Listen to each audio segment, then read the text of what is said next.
Hey everyone, on today's video I'm going to show a step-by-step tutorial on how to get the crowbar in Emergency Response Liberty County in Roblox. So first we're going to go to the app.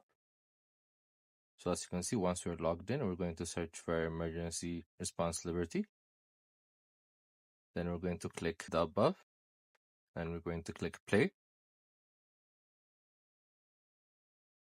So once we're in the gameplay, we need to spawn a vehicle since we need to go to the tool store for the crowbar. We're going to purchase the free Chevron Captain. So since we need to go to the tool store, we need our maps. So we're going to click on the maps section, as you can see. Then as you can see, I pinpointed on the yellow crowbar. There is this place designated as a toolbox. So once we arrive to the tool store, we're going to enter the tool store.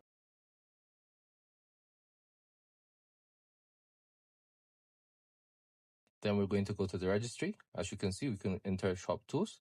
As you can see, there's the crowbar option. We're going to click it and purchase. So now we have purchased the crowbar successfully. We can use it as much as we want, anywhere we want.